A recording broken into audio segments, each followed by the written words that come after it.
Hi guys, my name is Emily D. Simone with the Garden State Film Festival, and here with me today I have Lucas Cornine of the film The Summer Wind. Lucas, how are you today? I'm doing good. How about you? I'm doing well, thank you. So, Lucas, you directed, you wrote, you produced, and acted in this short film. Would you like to tell our live audience about the short film?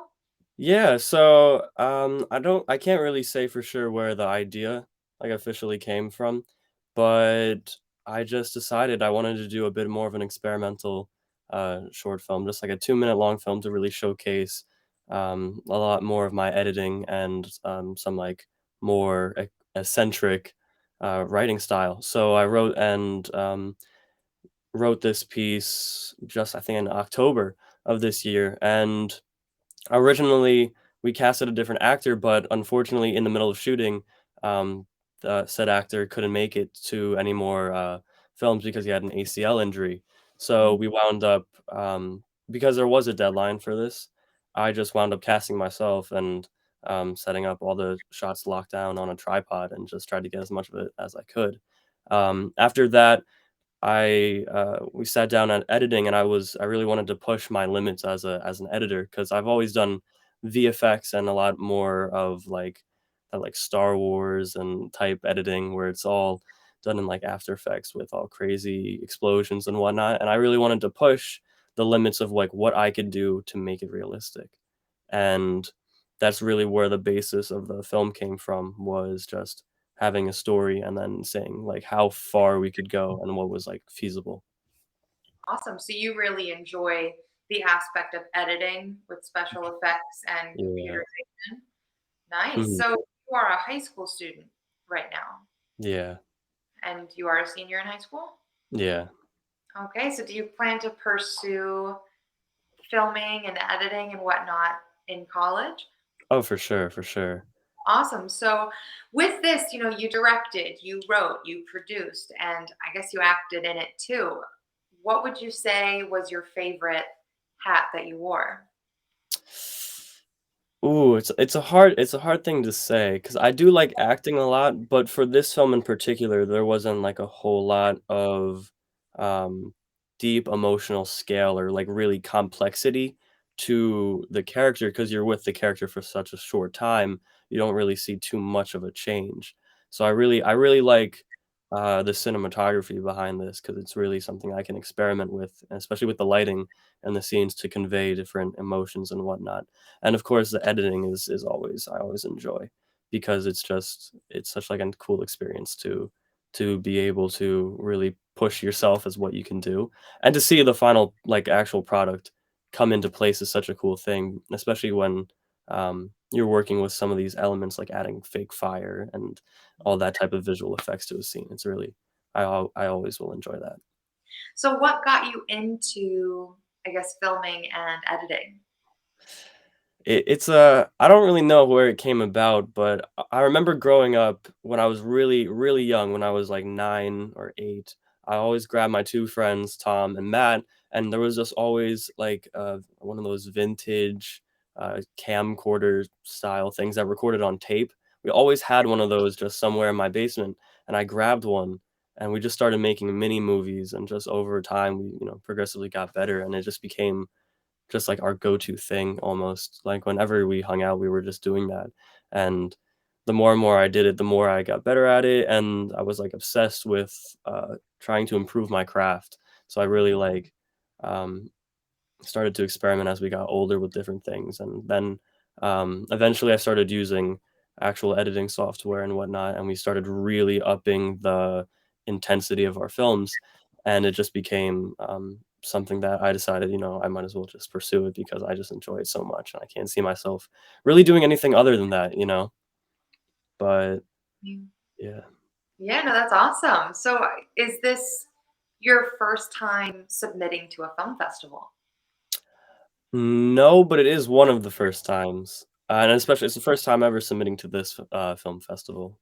Um, Let me think. I think in May, I wanna say, we submitted a different film called And Then There Were Two, which was like a 10-minute film about a group of criminals after a failed, like, robbery, what Mhm. happens after that. We filmed that entire short film in February and then eventually submitted it in May to, I believe it was called the Lighthouse International Film Festival, and we went to that, and that was a really cool experience, so I Awesome. just decided to continue with other films and stuff. That's fantastic. So this is your first time, you said, with the Garden State Film Festival. Yeah, first time. Well, welcome and congratulations on Thank you being so much. accepted in. So I do take it that you will be going to the film festival. Yeah, definitely, definitely. That's awesome because, like, this is a really great, like, networking place for Mhm, directors, filmographers, and directors of cinematography and actors and producers to really, like, all come together and make those connections. So, do you mhm. plan to stay in the New Jersey area when you look at school?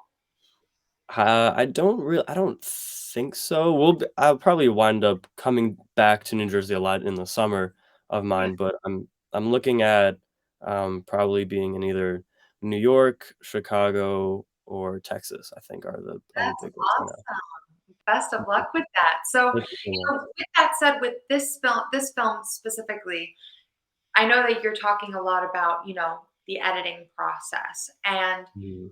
so, and I know that you said like that's your favorite hat to wear. Now that you like have like, and I don't know if this is your first time doing the whole directing thing, is it? It is. Not well, a little bit. It's a little bit new, I guess.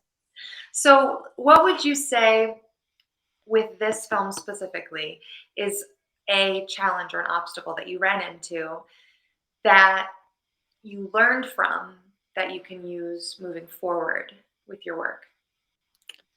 Um, Let me see. I think the biggest thing I learned were the struggles facing a very limited crew and a very limited time frame, because especially when you're working on making the film by yourself, it's very hard to just like be able to do everything in such a like a timely manner.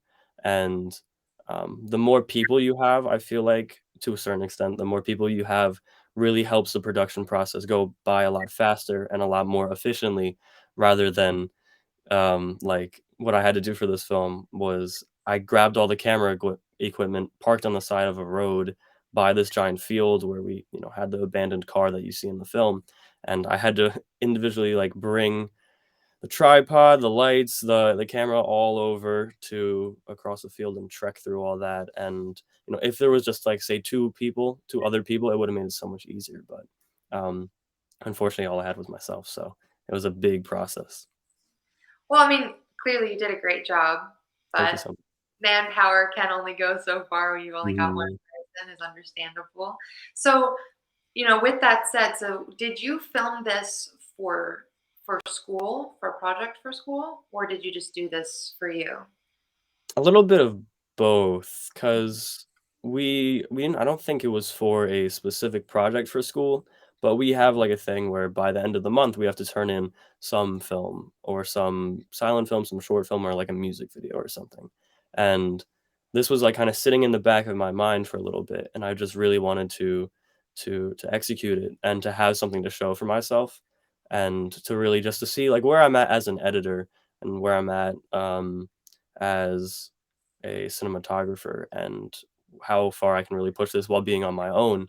And so I just threw it together. We did have a timeline, so I was kind of like up against the clock trying to get this done, but it was a lot more myself than I would say for school. And so it sounds like you're taking a class Yeah. right now. Are you like, do you have any like clubs in school too that you're participated in, or any extracurricular activities that assist in, filmography?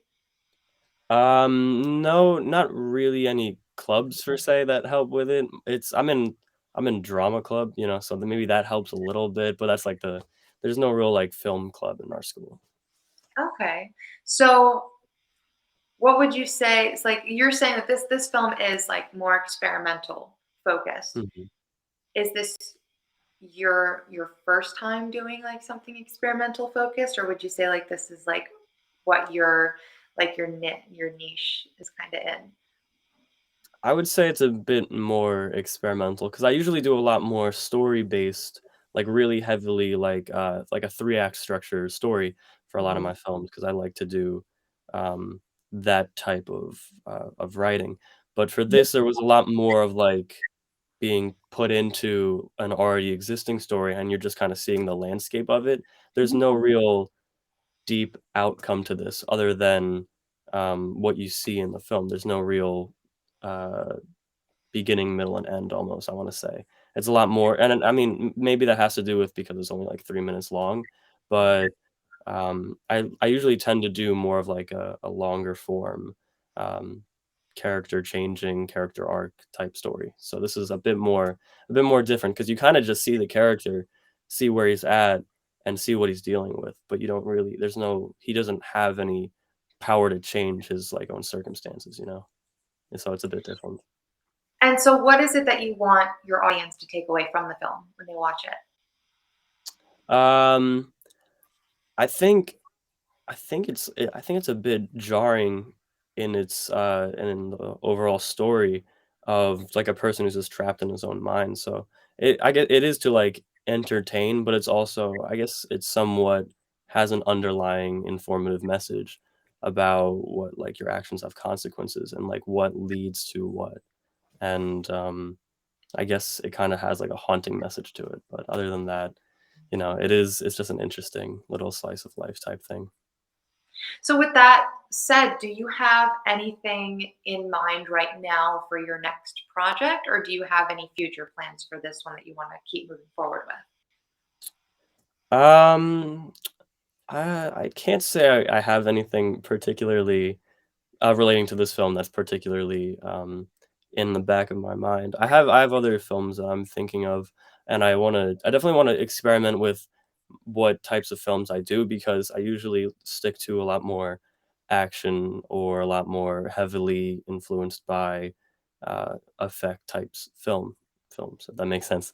But I wanna really, push my writing in a different way to see, like, if I can do other types of stories like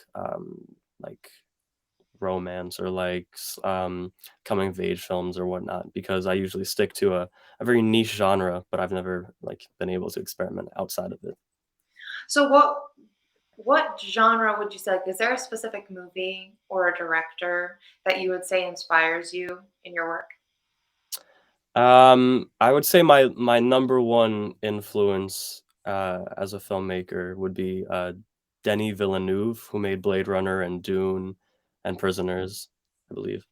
Yeah, his films are they're very, inspirational to me, so I guess I kind of craft a lot of my own craft around that.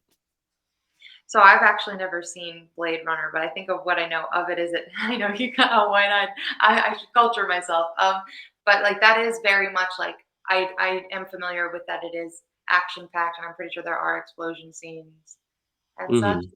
Right? Okay, Yeah. because I would say that that seems to follow along with what you are talking about with like your interest in editing with using fire and whatnot. So you are like such like I love like talking to you because you're very well spoken, Thank you're you. very calculated, and you're very yeah, no, you seem to be doing very well. I know, like you said, this was like kind of like your first time doing an interview, so you're doing very well. And it is going to be such a pleasure to meet you in person. I do like Mhm. thank you so much for meeting with Of me course. today for this interview, and I wish you the best with whatever happens, for college moving forward, wherever it is you end up Thank you so going. much, I appreciate that. Welcome. So, you guys, you can all see The Summer Wind on Saturday, March 25th at the Kingsley Ballroom from 9:30 a.m. to 11:45 a.m. And you can get your tickets at the Garden State Film Festival, gsff.org/tickets. So, again, thank you so much for joining Thanks. with me today. And I hope Yeah, that thank you you. rest of your day, rest of your weekend, and finish out the school year strong, Lucas. Thank you so much. You're welcome. Alright.